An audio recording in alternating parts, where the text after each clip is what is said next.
Unos cumplirán a plenitud el propósito primordial por el cual fueron creados, glorificar a Dios y gozar de Él por siempre, mientras los otros cosecharán inevitablemente una vida de miseria y de frustración. Dos filosofías, dos resultados, dos destinos. Veamos en primer lugar, ¿cuáles son estas dos filosofías de vida que engloban de un modo u otro a toda la humanidad? Versículos 1 y 2. Bienaventurado el varón que no anduvo en consejo de malos, ni estuvo en camino de pecadores, ni en silla de escarnecedores se ha sentado, sino que en la ley de Jehová está su delicia, y en su ley medita de día y de noche. Si hay un anhelo en la vida que todos los hombres comparten por igual, es el anhelo de ser felices. El anhelo de ser felices. Cada cosa que nosotros hacemos en la vida y cada cosa que nosotros dejamos de hacer tiene como motivación primordial ese fin o propósito supremo. Todos queremos ser felices. Decía Blas Pascal, todos los hombres buscan la felicidad, no hay excepciones. Aunque emplean métodos diferentes, todos pretenden el mismo fin. La voluntad nunca da un paso que no vaya encaminado hacia ese objetivo.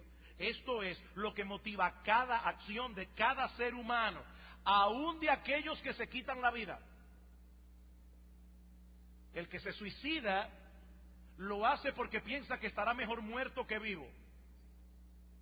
Todo lo que los hombres hacen es motivado por su anhelo de ser feliz.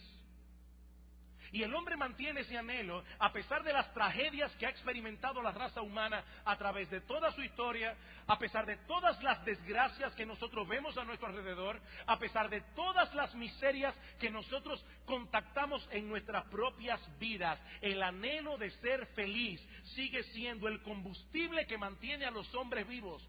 Es el combustible que mantiene a los hombres en movimiento. Ahora, ¿en qué consiste realmente la felicidad? ¿Cómo nosotros podemos alcanzar la felicidad? Mi amigo, déjame hacerte una pregunta. ¿Cómo tú puedes estar seguro hoy de que al final de tus días no mirarás atrás profundamente decepcionado al ver que desperdiciaste y desgraciaste la única vida que tú tenías para vivir? ¿Cómo tú puedes estar seguro?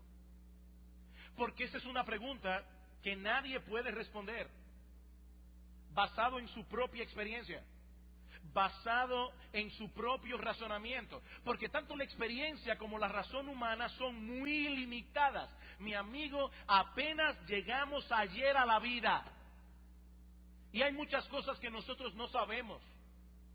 ¿Cómo podemos estar seguros de que vamos por el camino correcto? Sobre todo tomando en cuenta que no tenemos la más mínima idea de lo que sucederá con nuestras vidas en el próximo segundo y mucho menos en los próximos años. ¿Qué es la felicidad? ¿Cómo nosotros podemos alcanzar eso que tanto anhelamos? Solo aquel que contempla la vida como un todo, desde su origen hasta su consumación, y que conoce a plenitud su propósito y significado, puede darnos una respuesta autorizada. Y es esa respuesta la que Él nos provee en este salmo, que comienza precisamente con la palabra bienaventurado. Supremamente feliz, pleno, dichoso. En el original hebreo esta palabra aparece en plural. Eso es interesante. En plural. Y este es un recurso idiomático que el hebreo utiliza para enfatizar en ocasiones un concepto. Es como el sufijo ísimo que nosotros usamos en español. Usted puede comerse un buen dulce y dice, estaba bueno, pero alguno de ustedes dice, estaba buenísimo. O tengo un problema grandísimo. Así que lo que el salmista está diciendo aquí es algo como esto: ¡oh, cuánta felicidad la de esta persona! ¡Cuánta felicidad! El individuo que él está describiendo aquí es una persona realmente feliz, dichosa, o para usar una palabra que está muy de moda en estos días, realizada. persona plena. No se trata simplemente de un individuo que goza en estos momentos de circunstancias favorables, lo que nosotros podríamos llamar bienestar. Mira, mi amigo, si la felicidad dependiera de circunstancias favorables, estaríamos en serios problemas. Porque la vida es muy cambiante. Muy cambiante. Nada de lo que ahora tenemos está completamente seguro en nuestras manos. Nada. Aparte de que tarde o temprano nos acostumbramos a todas las cosas. Y lo que hoy nos estimula, mañana nos aburre. Dice el autor de Eclesiastés en el capítulo 1, versículo 8, todas las cosas son fatigosas, más de lo que el hombre puede expresar. Nunca se sacia el ojo de ver ni el oído de oír. En otras palabras, lo que hoy te da placer no te sirve para el hastío y el aburrimiento de mañana. Eso es lo que Salomón nos está diciendo aquí. Por eso alguien decía que el hombre que vive para el placer es como un personaje de la mitología griega llamado Sísifo. ¿Quién fue Sísifo? Un individuo que provocó la ira de Zeus, el padre de los dioses del Olimpo, y fue condenado al Tártaro, donde estaba obligado eternamente a llevar una piedra hasta lo alto de una colina, que siempre caía rodando antes de llegar a la cima, por lo que Sísifo tenía que volverla a subir otra vez, y otra vez, y otra vez. Estos individuos comienzan a rodar su piedra el lunes, con mucha pesadez, esperando con ansias que llegue el fin de semana, para poder disfrutar de algún momento de esparcimiento que le ayude a olvidar esa sensación de hastío de una vida sin propósito, de una vida sin sentido. Pero nunca llegan a la cima. Y la piedra vuelve a rodar hacia abajo otra vez, y otra vez, y otra vez. Pero la felicidad que el salmista describe en este salmo no depende de ese tipo de circunstancias. Depende de una relación, depende de un carácter. De hecho, es interesante notar que el salmista habla de la felicidad como algo que se obtiene como resultado de buscar otra cosa. Eso es interesante. El salmista no dice aquí, feliz el varón que desea ser feliz. Por extraño que parezca, cuando un hombre busca la felicidad como la meta suprema de su vida, a expensas del cultivo de una relación con Dios, a expensas del cultivo de un carácter, termina cosechando dolor y frustración. La felicidad es como una dama nerviosa que huye de sus pretendientes. Decía Martin Lloyd-Jones, si buscas la felicidad jamás la encontrarás. Te eludirá siempre, siempre se te escapará. Pensarás que la tienes, pero de pronto habrá desaparecido. Es como intentar atrapar una pompa de jabón. Desaparece en el momento en que la atrapas, estalla en tus manos y no queda nada.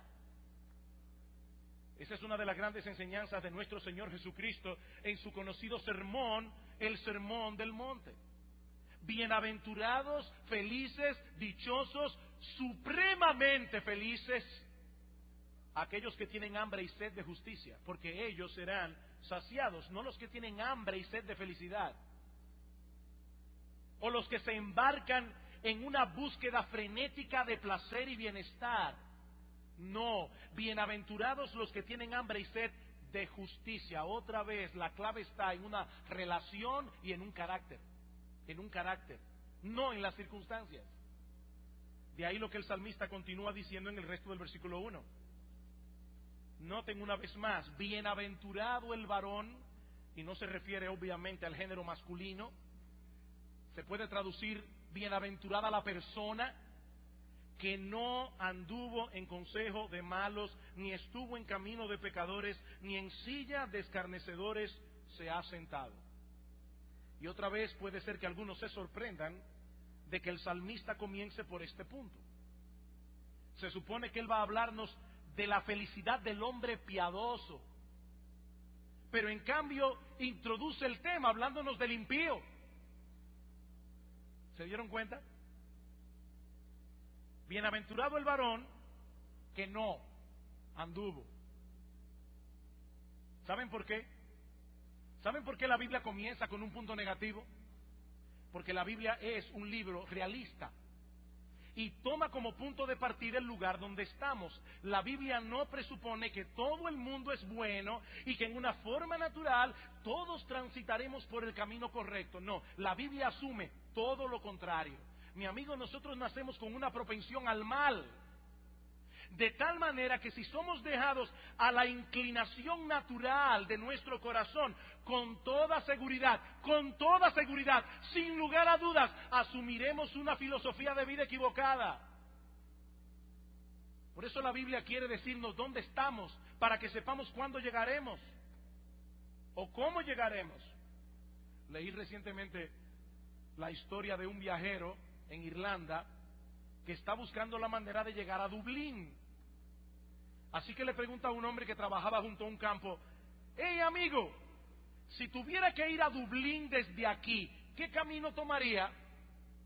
A lo que el hombre le respondió: yo no iría desde aquí. En otras palabras, yo preferiría comenzar el viaje desde otro punto de partida, porque este está muy lejos. Y ese es exactamente el problema del hombre en su pecado. Quisieran dar un salto cuántico desde el lugar donde están y llegar directamente al camino de la felicidad. Ellos no quieren que se les señale lo lejos y extraviados que están. Pero mi amigo, si tú quieres encontrar el verdadero camino de la verdadera felicidad, tú necesitas saber dónde estás realmente. Y lo que la Biblia enseña acerca de nuestra condición espiritual delante de Dios es que estamos muertos en nuestros delitos y pecados. Pertenecemos a una raza caída que trae la necedad entretejida en el corazón, dice el libro de Proverbios. Es por eso que todos nosotros necesitamos pasar a través de una profunda transformación, tan profunda que la Biblia la llama nuevo nacimiento. Tenemos que nacer de nuevo. Hay muchas personas que piensan que hacerse cristiano es tan sencillo como tomar la decisión de seguir un conjunto de normas éticas. De ahora en adelante voy a leer la Biblia todos los días y voy a ir a la iglesia y voy a dejar de hacer esto o aquello. Ese tipo de persona usualmente trata por un tiempo de vivir como cristiano, pero tarde o temprano desiste. ¿Sabes por qué? Porque no se puede vivir como cristiano si tú no eres cristiano. En cierta ocasión Cristo reprendió a los fariseos con estas palabras: generación de víboras. ¿Qué palabras más duras? A los religiosos de sus días. No es una fachada de piedad que ustedes necesitan, es un cambio de corazón, porque ustedes son una generación de víboras. ¿Cómo podéis hablar lo bueno siendo malos?, dice el Señor.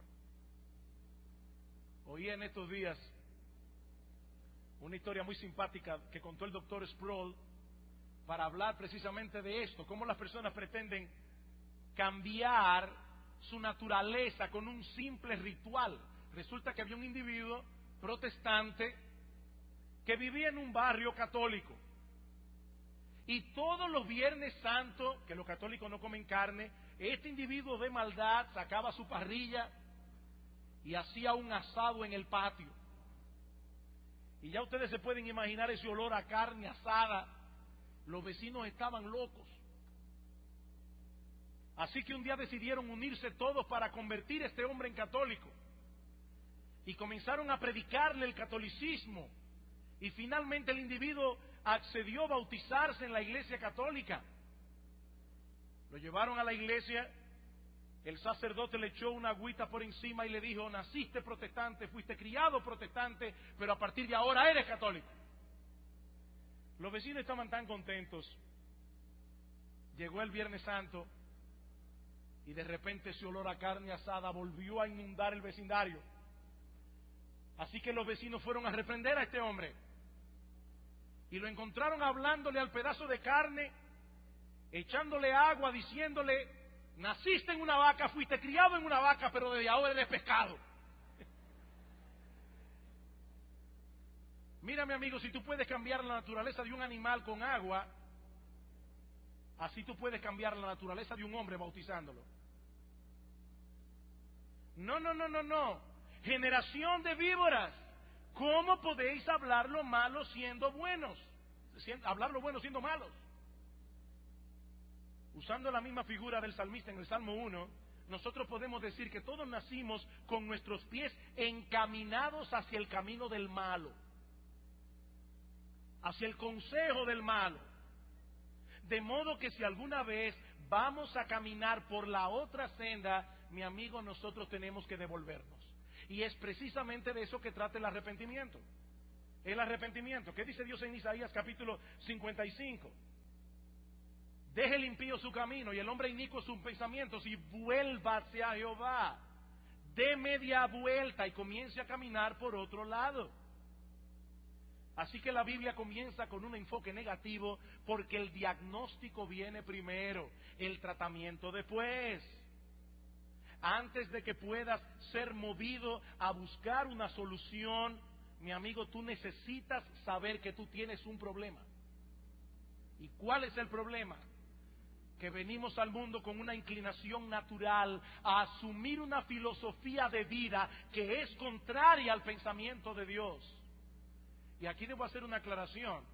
Cuando el salmista dice aquí: bienaventurado el varón que no anduvo en consejo de malos, no piensen ni por un momento que esa frase consejo de malos se refiere únicamente a un estilo de vida abiertamente depravado e inmoral, porque no es así.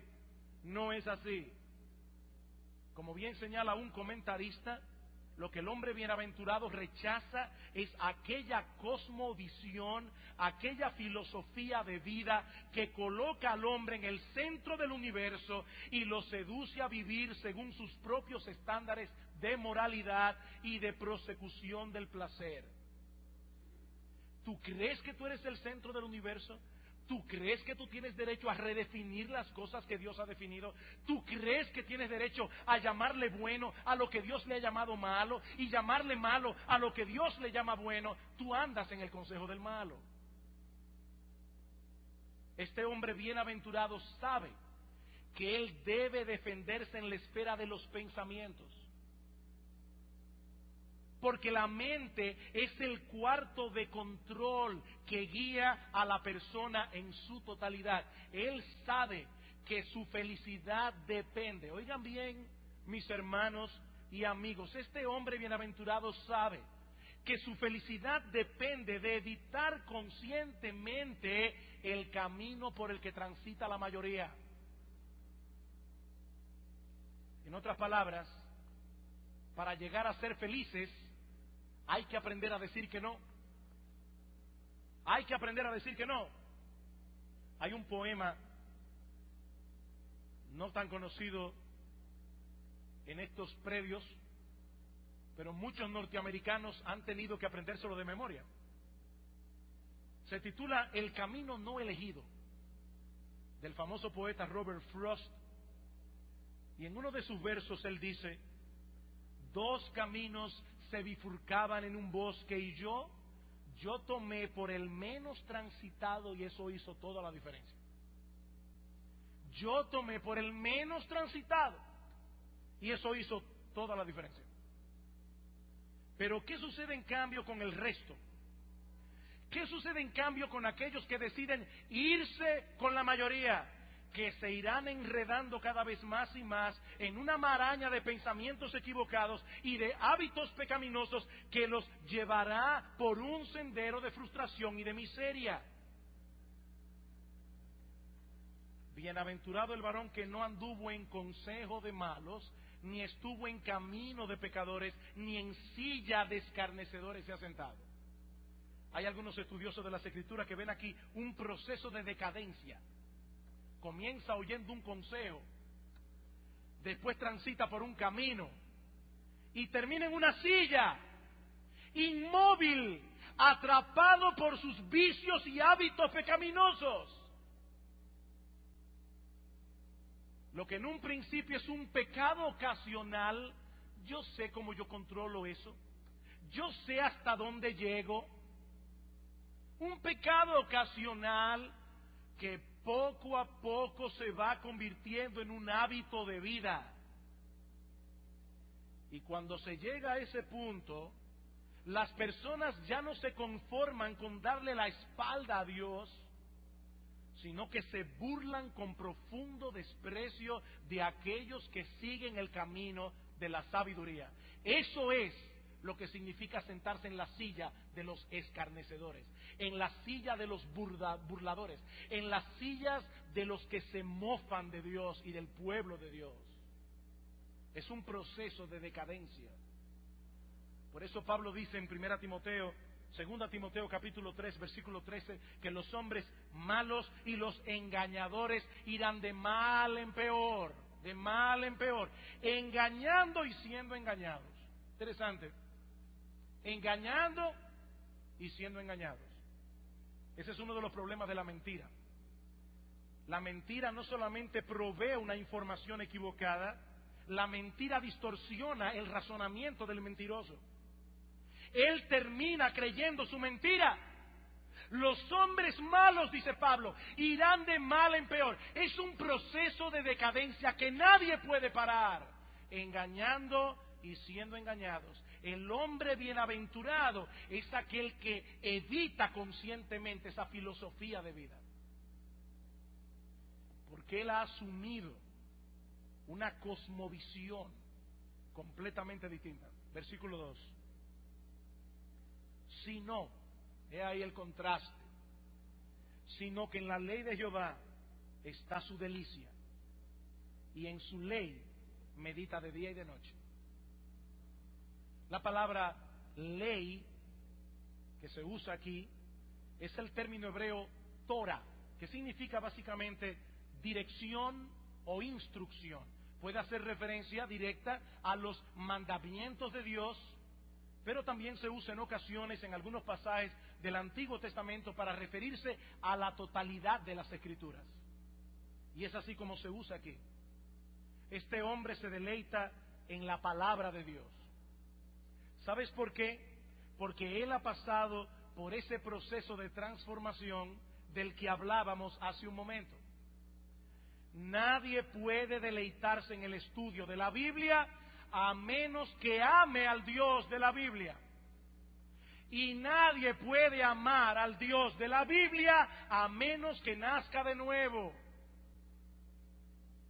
Pablo dice en Romanos capítulo 8, versículo 7, que los designios de la carne, es decir, los pensamientos del hombre en su estado natural, como nació, sin ser regenerado, los designios de la carne son enemistad contra Dios.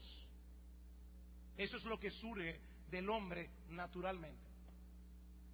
Pastor, pero en el mundo hay mucha gente religiosa. Sí, ellos aman a un Dios que se inventaron ellos mismos. Pero yo estoy hablando de amar al Dios de la Biblia. Nadie puede amar al Dios de la Biblia a menos que nazca de nuevo. Los hombres odian al Dios de la Biblia, como veremos el domingo próximo en el Salmo 2. ¿Por qué se amotinan los pueblos y los pueblos piensan cosas vanas en contra del Dios del cielo? Esa es la filosofía que unifica a todos los hombres por igual. Los designios de la carne son enemistad contra Dios, no se sujetan a la ley de Dios, ni tampoco pueden. Así que lo que el salmista está presentando aquí es un contraste entre aquellos que aman el pecado y aquellos que aman a Dios. Los primeros no pueden deleitarse en la lectura y el estudio de la Biblia, porque en ella se condena el pecado que ellos aman. Pero los segundos encuentran en esa misma Biblia al objeto de su amor, al Dios que los libró de la tiranía y de la condenación del pecado al precio de su propio Hijo. No es un mero interés académico el que estas personas bienaventuradas tienen por la Biblia, ni se deleitan en ella con ese tipo de deleite que algunas personas sienten por la buena literatura. Hay personas que les gusta leer, y sienten un deleite particular en leer buena literatura, y aún hay personas incrédulas que han alabado la Biblia porque es buena literatura.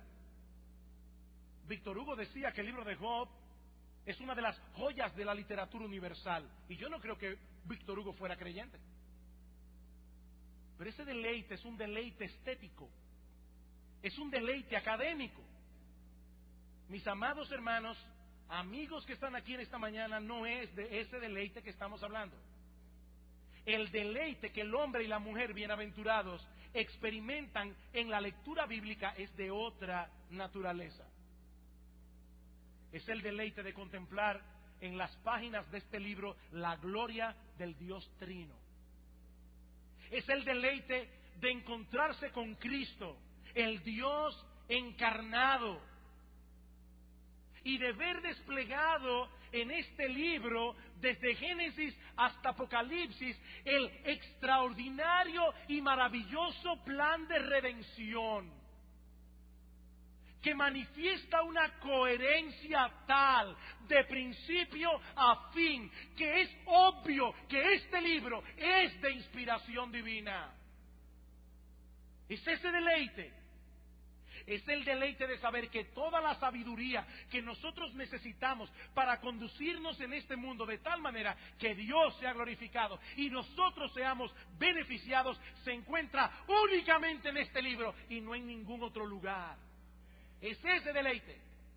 Es el deleite de saber que todas las promesas que allí se encuentran son nuestras por la gracia de Dios y que son promesas fieles y verdaderas.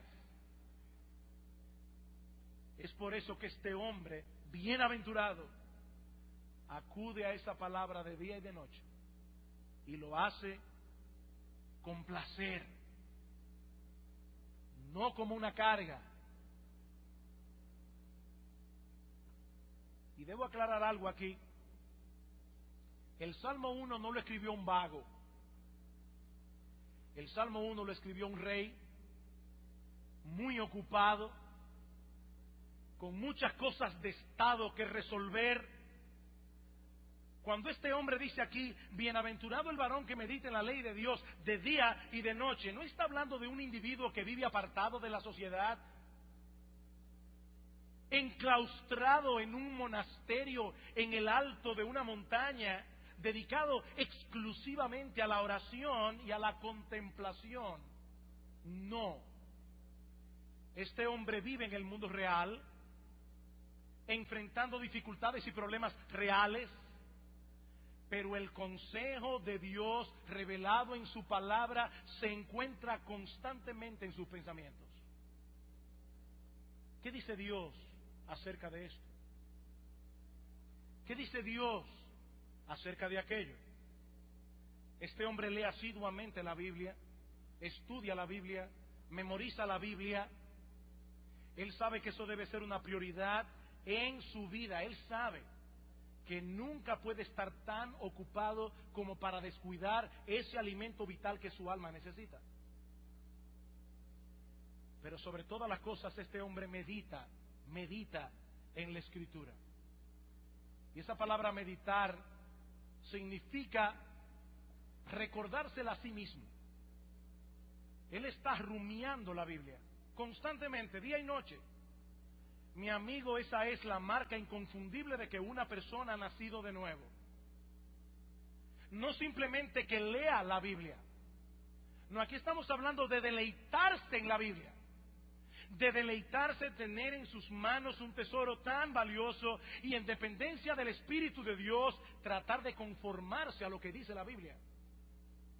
El que tiene mis mandamientos y los guarda, ese es el que me ama. Y el que me ama será amado por mi Padre. Y nosotros vendremos a Él y haremos morada con Él. El que tiene mi palabra y la ama. De hecho, hermanos, miembros de Iglesia Bíblica del Señor Jesucristo, ese es también el más claro indicador de la salud espiritual de un creyente.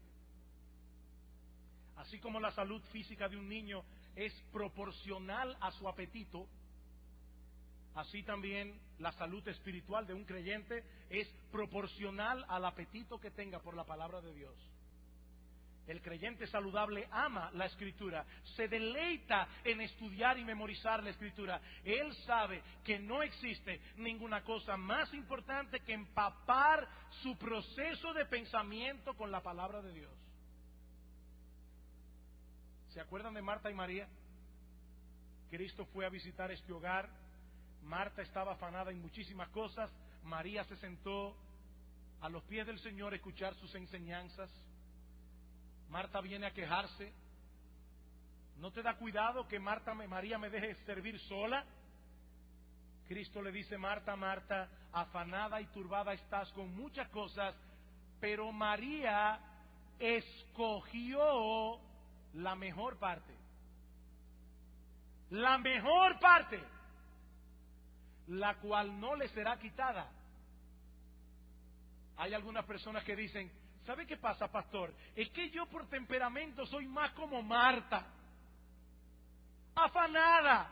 Yo no tengo ese temperamento contemplativo, quieto. Yo soy hiperactiva. No, mi hermana, y para los hermanos también. Ese texto no dice que María era así por temperamento. María escogió la mejor parte. Es un asunto de escogencia. Es a qué tú le das valor.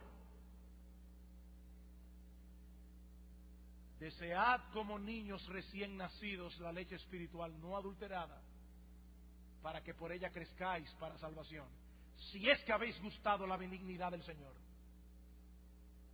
He ahí entonces dos filosofías de vida completamente distintas. Una descansa en el raciocinio humano fallido, la otra descansa en la soberanía y sabiduría de Dios.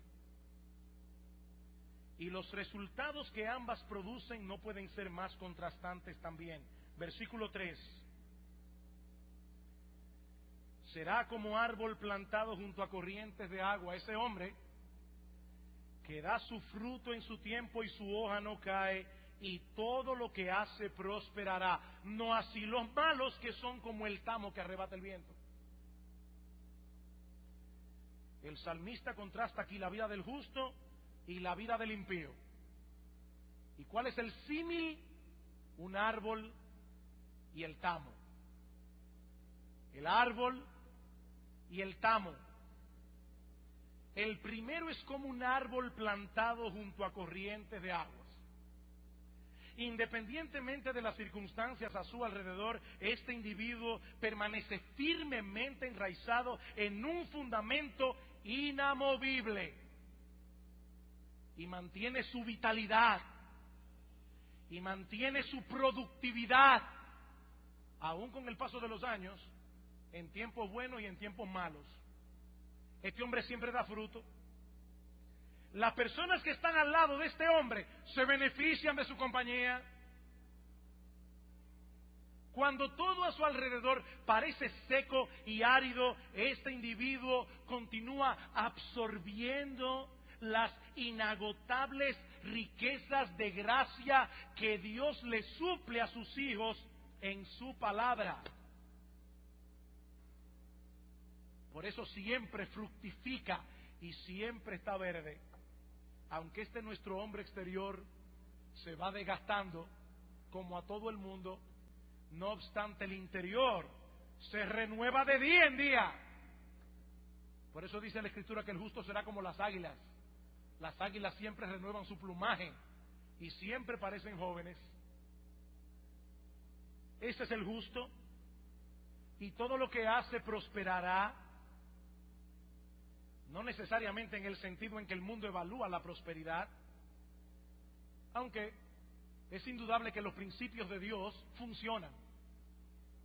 Es indudable que los que viven de acuerdo a los principios de Dios tienden a la prosperidad. Muchas veces cosechan prosperidad, aún de bienes temporales. La mano del diligente enriquece, la mano del negligente, del vago, empobrece. Hay uno que tiende a la prosperidad, otro que tiende a tener una vida miserable. Eso es una realidad. Un hombre se convierte al Señor Antes gastaba todo su dinero en alcohol, en vicios, en mujeres. Ahora de repente se convierte al Señor, Dios lo liberta de esa maldición. Ahora el individuo tiene una mente más clara, es más responsable, comienza a prosperar más en sus negocios. Y ustedes lo ven como llegan a la iglesia en una bicicleta, después tienen un motor, después tienen un carrito. Y ustedes saben que aquí no se predica el evangelio de la prosperidad. Eso no necesariamente le pasa a todo el mundo. Yo estoy diciendo simple y llanamente que los principios de Dios funcionan en este mundo real. Pero no es de eso que está hablando el salmista aquí. No es de ese tipo de prosperidad. La verdadera prosperidad no se mide en términos de beneficios temporales. ¿Qué dice Cristo en Mateo capítulo 6? No os hagáis tesoros en la tierra, donde la polilla y el orín corrompen, donde ladrones minan y hurtan, sino haceos tesoros en el cielo. La verdadera prosperidad se mide en función de la eternidad, no del tiempo. No mirando las cosas que se ven, sino las que no se ven, porque las cosas que se ven son temporales, las que no se ven son eternas. Es de esa prosperidad que está hablando el salmista aquí. Pero ahora noten el contraste. No así los malos. No así los malos. Que son como el tamo, o como lo traduce la Biblia de las Américas, como paja que arrebata el viento. ¿Qué es el tamo? El tamo es la cáscara que cubre el grano de trigo. Cuando se lleva el trigo a aventar o a trillar, se echa hacia el aire, como el grano pesa más, cae abajo, la cáscara el viento se la lleva y se amontona en otro lugar. El salmista está diciendo aquí, el justo es como un árbol, el impío es pura cáscara. Pura cáscara. No tiene peso moral, no tiene convicciones y su utilidad no es permanente. El tamo no sirve para nada más que para alimentar el fuego. Y por favor, no se moleste conmigo. Yo estoy simplemente diciendo lo que la Biblia enseña. Esa es la figura que usa el salmista para describir al impío. Como dice un comentarista, no hay firmeza en sus posiciones, cambiará de una a otra según convenga sus intereses temporales. Tampoco pesa moralmente, que es llevado de acá para allá por los vientos de su ambición, de su orgullo y de sus pasiones. Es una vida arruinada. Perdió la esencia, perdió lo que alimenta, lo que tiene vitalidad, es solo cáscara y necesita ser rescatada antes de que sea demasiado tarde. Por eso es que nuestro Señor Jesucristo dijo, yo no he venido para llamar a justos, yo vine a salvar lo que se había perdido. Una llave perdida sigue siendo llave, pero es inútil para su dueño. ¿Qué es el infierno? El lugar a donde van a parar por siempre todo lo que se ha perdido y quedará perdido e irrescatable para siempre jamás. Eso es el infierno. Yo he venido a buscar y a salvar lo que se había perdido. Lo que el salmista está describiendo aquí es una vida vacía y sin sentido, una vida que se dirige inexorablemente a una miseria total y definitiva. Y ese es el cuadro final que encontramos en el Salmo, versículos 5 y 6. Por tanto, no se levantarán los malos en el juicio, ni los pecadores en la congregación de los justos, porque Jehová conoce el camino de los justos, mas la senda de los malos perecerá. Los que viven de cierta manera llegan a cierto destino. De ahí esa frase conectiva en el versículo 5. Por tanto, consecuentemente, no se levantarán los malos en el juicio. En otras palabras, no podrán sostener su caso en ese tribunal. No podrán. Seguramente presentarán 1000 excusas para tratar de explicar por qué vivieron como vivieron. Lo que el salmista está diciendo es, en aquella hora no les servirá de nada. No habrá excusa. Los pecadores serán separados por siempre de la congregación de los justos, como la paja es separada del trigo para ser quemada. ¿No nos recuerda eso el mensaje de Juan el Bautista?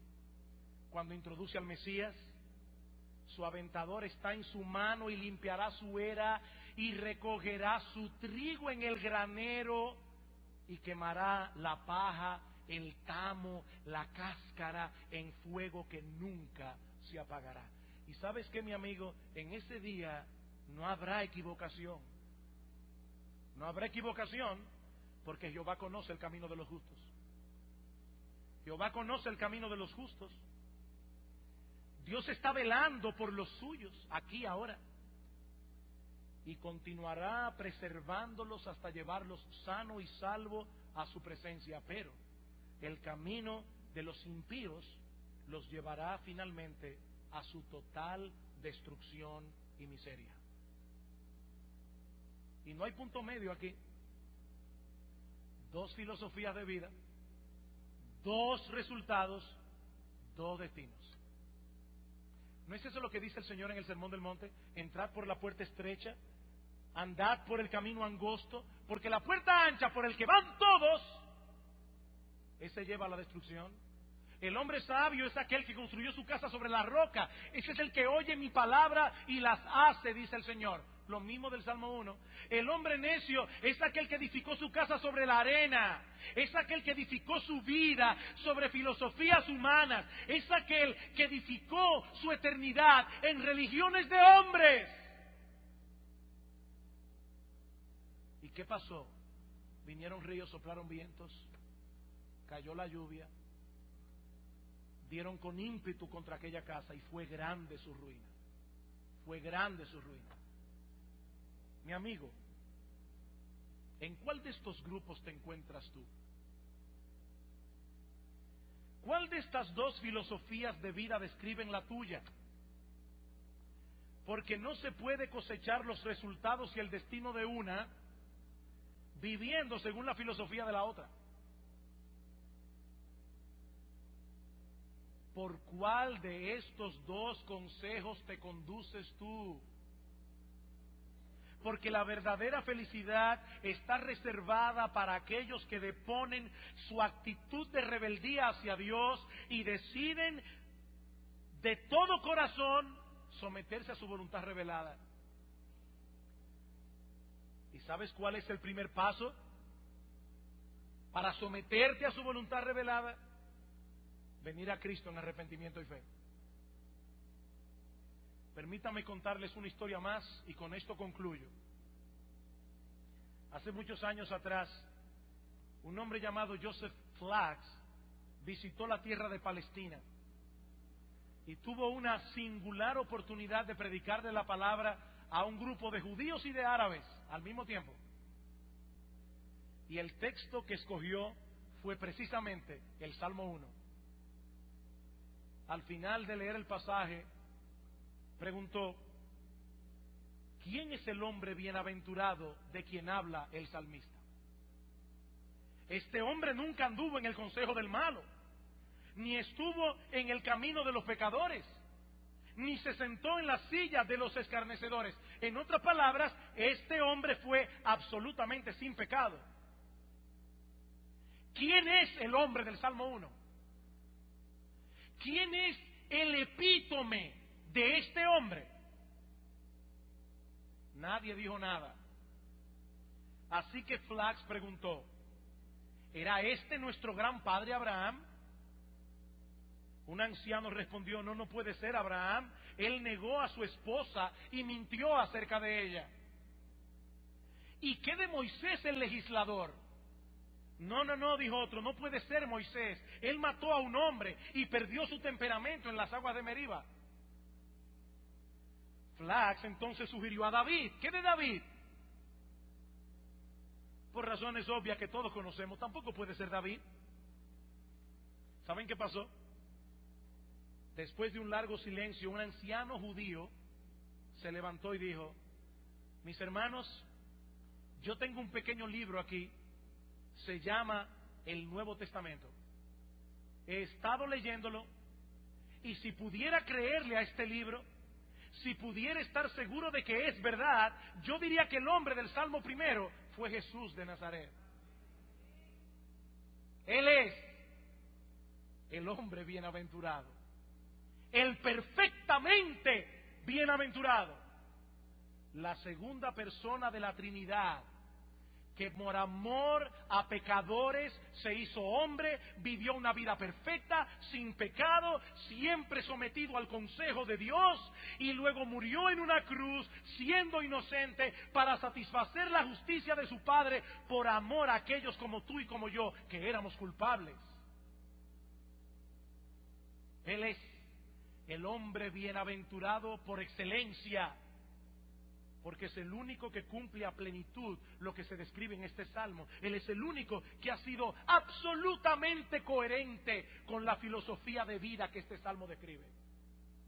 Y he aquí la buena noticia del Evangelio, mi amigo. Ese bienaventurado ofrece a todos participar de esa misma bienaventuranza, disfrutar de su felicidad por medio del arrepentimiento y de la fe en Él.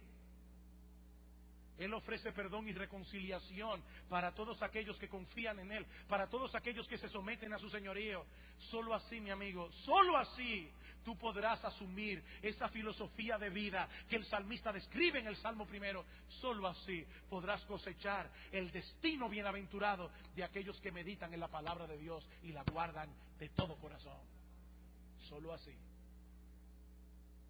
La Biblia presenta el infierno como un lugar real que muchos tendrán que enfrentar después de la muerte física. El infierno no es una metáfora, el infierno no es un cuadro simbólico de nuestros sufrimientos presentes. El infierno no es, como dijo en cierta ocasión un teólogo liberal, una experiencia interna provocada por la negativa de una persona a abrirse al amor. No.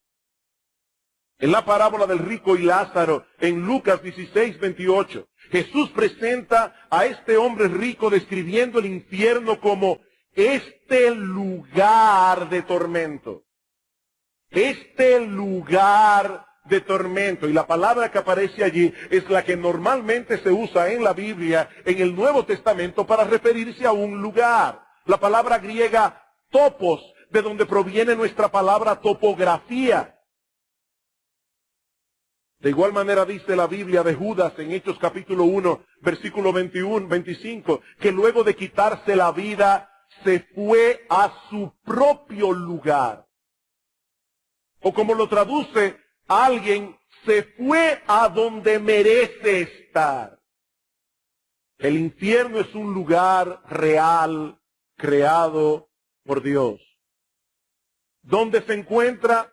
No lo sabemos, porque la Biblia no lo revela. Durante la Edad Media era común pensar que el cielo se encontraba en algún lugar encima de nosotros y el infierno en algún lugar debajo de nosotros, pero hoy sabemos que las expresiones arriba y abajo en relación con el universo no tienen ningún sentido. No tienen ningún sentido. Lo que es arriba para nosotros es abajo para los chinos. Y viceversa. Hace unos años un periódico finlandés anunció que en la década de los 80 unos científicos rusos habían encontrado el infierno.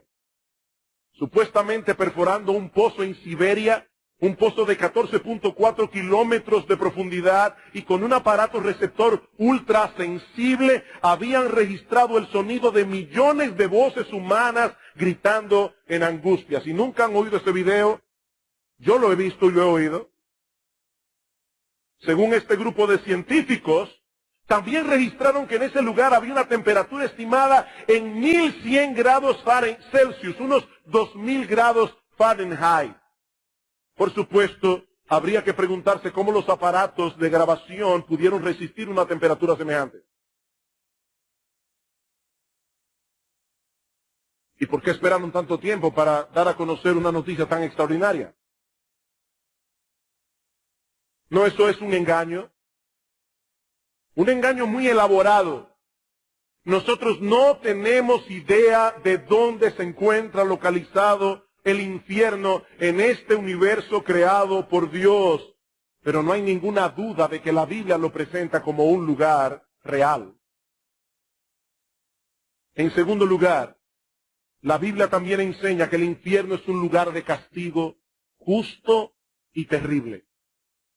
La Biblia también enseña que el infierno es un lugar de castigo justo y terrible. Yo sé que aquí estoy entrando en un terreno que para muchos es odioso en extremo. El concepto de castigo en la sociedad occidental se ha convertido en un tabú. Muchas personas consideran que la idea de castigar es barbárica, primitiva, algo que no es digno de una sociedad civilizada. Y si a esto añadimos el relativismo moral que permea nuestra sociedad, entenderemos por qué esta enseñanza bíblica del juicio y del castigo resulta hoy día tan chocante. Alguien ha dicho que la creencia más fundamental en la cultura americana es que la verdad moral es relativa a cada conciencia individual. Consecuentemente, nuestra cultura no tiene problemas con un Dios de amor que nos apoya sin importar cómo vivamos, pero objeta fuertemente la idea de un Dios que castiga a las personas. Esta mentalidad caracteriza el espíritu de nuestra época. En la antigüedad, la mayoría de las personas pensaban que existía un orden moral, objetivo, absoluto, al cual los hombres debían adaptarse independientemente de nuestros gustos, independientemente de nuestras preferencias personales. Ahora, yo no estoy diciendo con eso que en la antigüedad la mayoría de las personas se sometía a ese orden moral, porque no era así. Pero en la mente de muchas personas este concepto estaba tan claro como la luz del mediodía. Pero entonces llegó la ciencia moderna en el siglo XVI, irónicamente promovida en un principio por la idea de que un Dios racional había creado el universo y que había dado al hombre la capacidad de aplicar su razón para entender ese universo racional. Sepan esto, amados hermanos y amigos que están aquí de visita en esta mañana, es por la influencia de la cosmovisión cristiana que nace la ciencia moderna.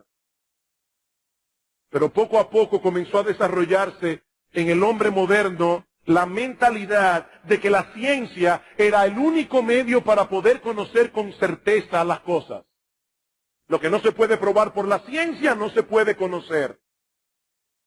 Y muchos llegaron a pensar también que la ciencia podía aplicarse para transformar el orden natural a nuestra conveniencia. De manera que ya no tenemos que controlar nuestros deseos para que encajen con la realidad. No, ahora podemos transformar la realidad para que encaje con nuestros deseos. En otras palabras, ya no hay un orden moral preestablecido al que debemos someternos. No, ahora corresponde a cada individuo o a cada conglomerado social decidir lo que está bien, decidir lo que está mal. Pero imagínense a una persona que ha comprado esta religión, porque es una religión. Imagínense a una de estas personas religiosas que ha comprado esta filosofía y que opina, por ejemplo, que el sexo fuera del matrimonio es perfectamente apropiado porque el sexo es una inclinación natural en el hombre. ¿Cómo reaccionará este individuo cuando le digamos por medio de la Biblia que algún día Dios castigará a los adúlteros y a los fornicarios? ¿Cómo reacciona este individuo? Se siente altamente ofendido, se siente abusado porque se han pisoteado sus derechos. Dios no tiene derecho a juzgarme.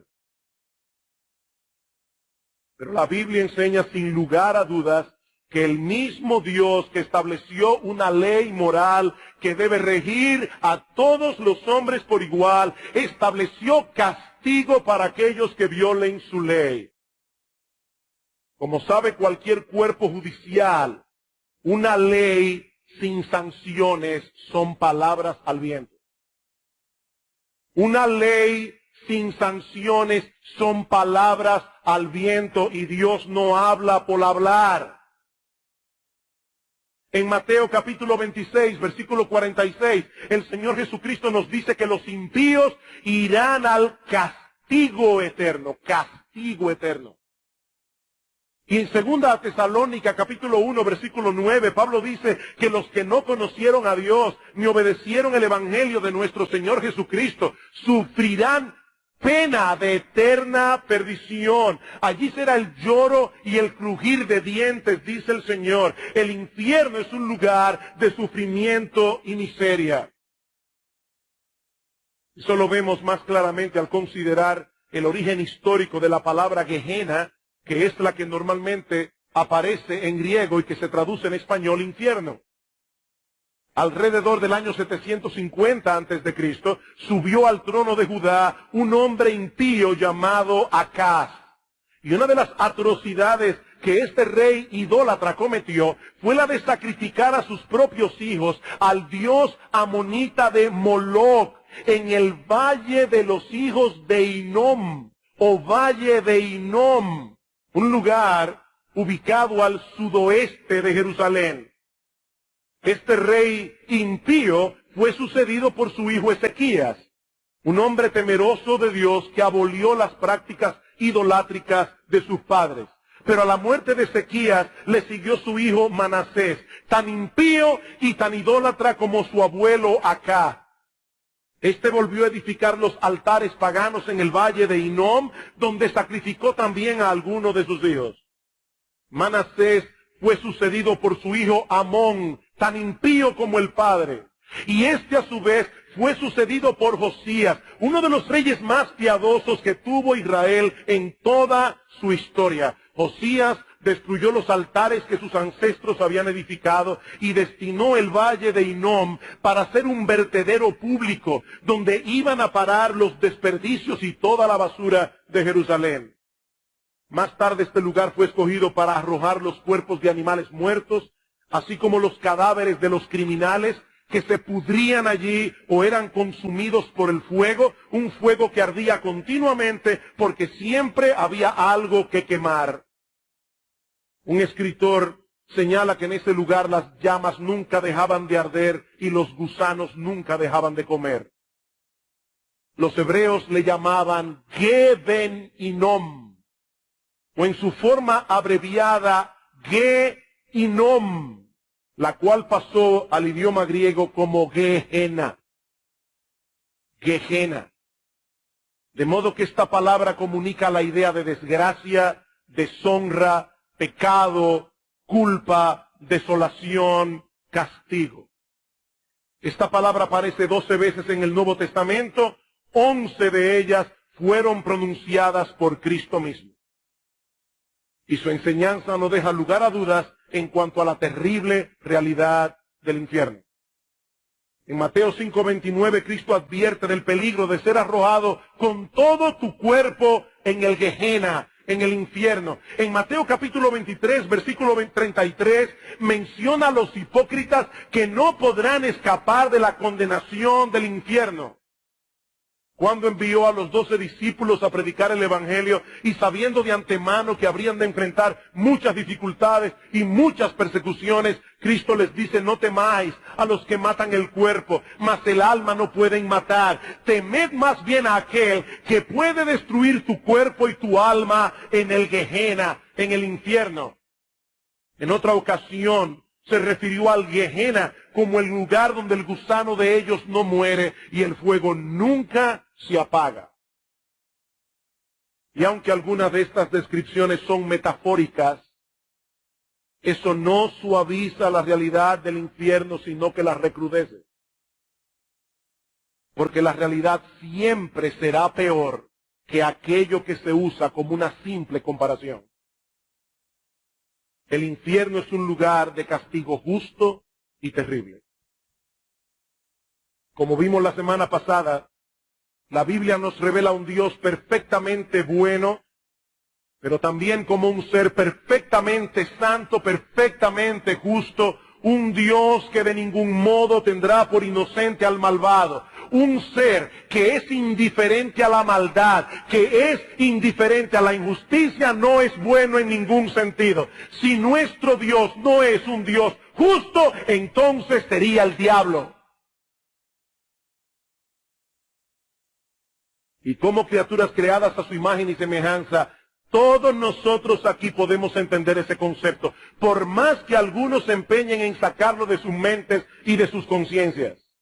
Nosotros fuimos creados a la imagen de Dios y tenemos un sentido moral en nuestro corazón. Tenemos una conciencia que nos dice a voz en cuello que el mal debe ser castigado y lo justo debe ser recompensado.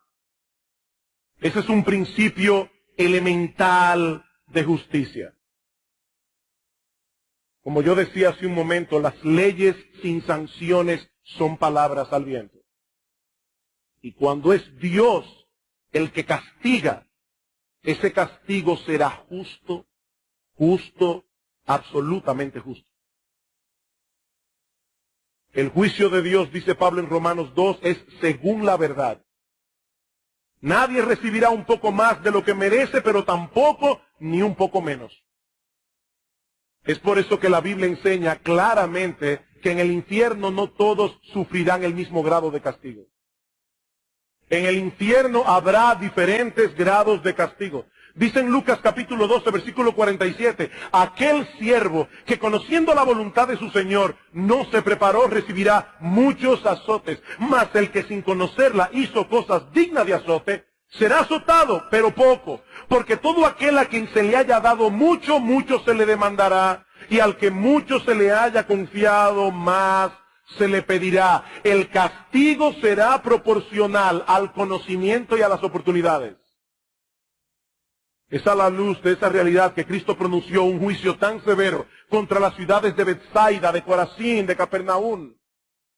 Dice que comenzó a reconvenir a las ciudades en las cuales había hecho muchos milagros, porque no se habían arrepentido. Estas personas tuvieron a Cristo allí, predicando el Evangelio y mostrando su poder a través de milagros, y aún así no se arrepintieron. Dice Cristo, ¡ay de ti, Corazín! ¡Ay de ti, Betsaida! Porque si en Tiro y en Sidón se hubieran hecho los milagros que han sido hechos en vosotras, tiempo ha que se hubieran arrepentido en silicio y ceniza. Por tanto os digo que en el día del juicio será más tolerable el castigo para Tiro y para Sidón que para vosotras. Tiro y Sidón eran dos ciudades reconocidas por su idolatría. Y dice el Señor, el castigo para los idólatras será más tolerable que el castigo que recibirán aquellos que conocían el mensaje del Evangelio y aún así lo pisotearon. ¡Ay de ti, Capernaum, que eres levantada hasta el cielo, hasta el Hades serás abatida! Porque si en Sodoma se hubieran hecho los milagros que han sido hechos en ti, habrían permanecido hasta el día de hoy. Por tanto os digo que en el día del juicio será más tolerable el castigo para Sodoma, una ciudad llena de homosexuales, una ciudad llena de lesbianas. El castigo para esos homosexuales y para esas lesbianas será más tolerable que el castigo que recibirán aquellos que pisotearon el Evangelio de Jesucristo, habiéndolo conocido. Esa es la enseñanza de Cristo. Hablando a los líderes religiosos de su tiempo, hombres que tenían mucho conocimiento de la Biblia, pero lo usaban engañosamente para fines egoístas, Y Cristo les dice, ay de vosotros escribas y fariseos hipócritas, porque devoráis las casas de las viudas y como pretexto hacéis largas oraciones. Por esto recibiréis mayor condenación. Mayor condenación. Todos serán castigados. El infierno es horrible para todos, pero no todos lo serán en el mismo grado. Mayores privilegios traen mayor responsabilidad. Y ya me imagino a alguien pensando, pero pastor, si esto realmente es así, me hubiera convenido más nunca haber oído el Evangelio. No, mi amigo, ese es un razonamiento totalmente equivocado. Por un lado, como yo decía hace un momento, todos serán castigados, porque la ignorancia de aquellos que nunca han oído el Evangelio es una ignorancia relativa, no absoluta. Ese es el argumento de Pablo en Romanos capítulo 1, versículos 18 en adelante. Pablo dice que aún esos paganos que nunca tuvieron en sus manos una Biblia, tales paganos conocen a Dios. ¿Cómo lo conocen? Porque las cosas hechas por Él, su eterno poder y deidad, se hacen claramente visibles por medio de las cosas hechas, de modo que no tienen excusas. Dios es un artista que quiere ser conocido y puso su firma de artista al pie de su obra. Por donde quiera que mires, verás un testimonio de la gloria de Dios. No es una ignorancia relativa, por eso no son inocentes, son culpables. Alguien se preguntaba qué va a pasar con los pobres inocentes de África que nunca han oído el Evangelio. Y R.C. Sproul responde muy sabiamente, los pobres inocentes de África no serán condenados porque Dios no castiga a los inocentes. Ahora la pregunta es si hay algún inocente en África. Pablo dice que no. Todo hombre sabe que Dios existe. Claro que psicológicamente muchas personas se convencen de lo contrario.